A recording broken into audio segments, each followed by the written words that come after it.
Another direct repercussion of the public law outline has been the increase in the number of referrals for family group conferences. Now, I don't want to waste your time, so can I just get a feel from you? How many of you are conversant with what a family group conference is? Vast majority, so I'm not going to explain. But what the evaluations tell us, and there is increasingly mounting evidence, is that family group conferences can enable some children who would otherwise be in the care system to live with wider relatives.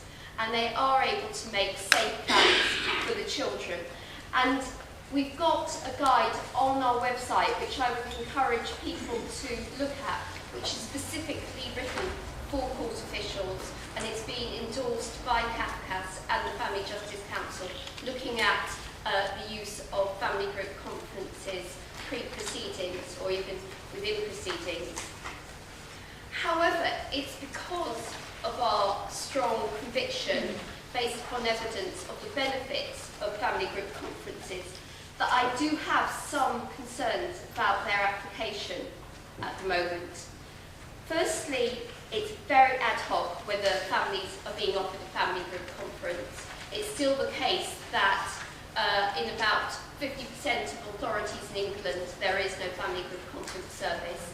But as I say, that is starting to change, and we're noticing that because we run the Family Group Conference National Network. But even within the authorities that do have a family group conference service, it's often a very small number of family group conferences that are held. Secondly, some authorities are cutting corners. They are not using independent coordinators. Instead, they're using, for example, social workers who've got case responsibility. They're not doing proper preparation. They're just seeking out the nuclear family. They're not looking at the wider family.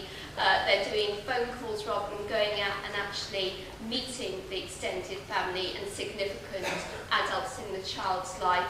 They're not offering children an advocate, which is absolutely critical so that children's voices are heard at the family group conference.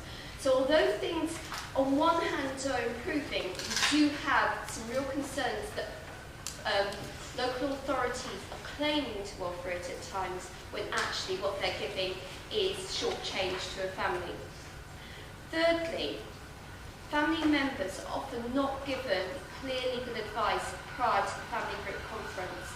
Now, our view is it is not acceptable, nor is it fair on the child, nor the relatives, for the state to expect a family member to go into a family group conference or into a child protection conference and be encouraged to take on the care of that child without being clear about the implications that that has on their life, but also what the implications are of different legal options.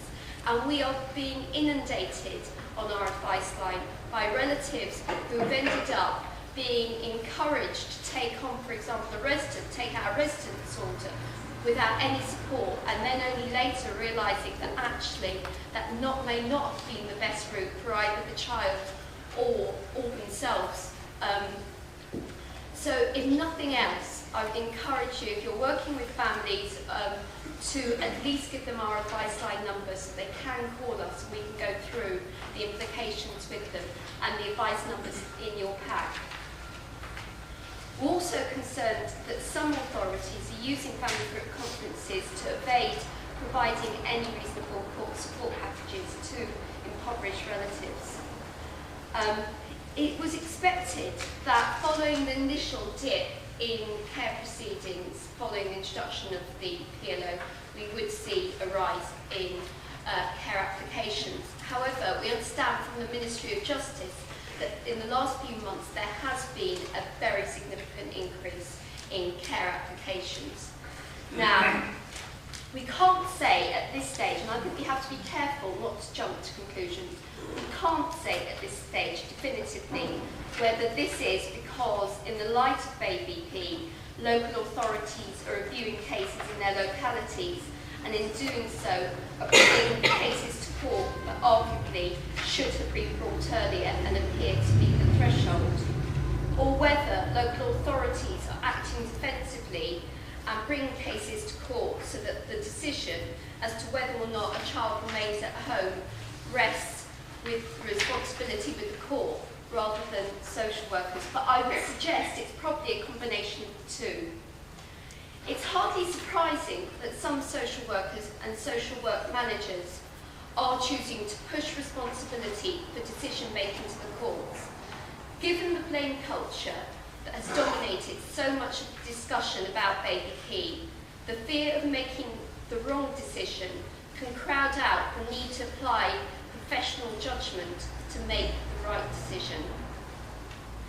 2 weeks ago, we had the publication by Lord Laney of his report, including the 58 recommendations, and the Laney Review rightly criticised much of the red tape, form filling, the amount of time that social workers are having to be spending in front of computers, etc. Our view is that some of the recommendations from Lord Laney are very valuable, including proposals on social work supervision in terms of postgraduate courses, including, and it's, I have to say, largely a result of Nick Crichton's pressuring, they are reviewing the impact of the increase in public court fees. But I do fear there's a danger that some of the proposals in Lord Laney's review could in fact exacerbate the current situation, introducing new targets, commissioning more reviews and requiring more reporting, which could end up tying up managers and social workers in even more bureaucracy. My fear is that what we will get is an exclusive focus by children's social care services on child protection and the downplaying of other critical dimensions of prevention and early intervention.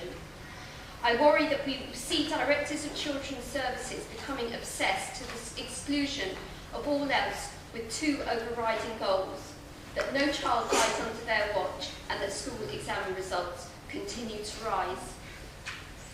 My perception is that we've seen to date an absence of visionary leadership from politicians of any of the three major political parties, although I do hope by the end of today that I will be persuaded otherwise, and also conspicuously from the directors of children's services.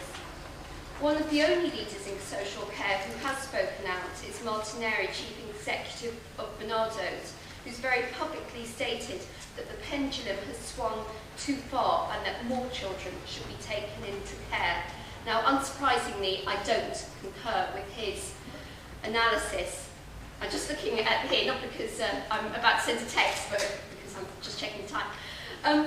However, as the Chinese proverb goes, out of every crisis presents an opportunity, and finally attention is shifting towards the role of social work as a profession. And I think Ed Balls was absolutely right in appointing the social work task force. I think its members are genuinely committed, and it does have value looking at what needs changing, re-entry requirements in the profession, training and support, professional development. However, it's only part of the picture. Whilst we're under no misapprehension that some children cannot remain with their parents, we are also clear that considerably more could be done to safeguard children within their families. And it is this, rather than rushing to take more children into care unnecessarily, that I believe should be our collective responsibility. I'm just going to touch on 5 aspects of child welfare work which, if addressed in their totality, would help to transform children's experiences. But I say their totality because one of my worries about what happens is that too often politicians, again of all parties, tend to cherry pick. And as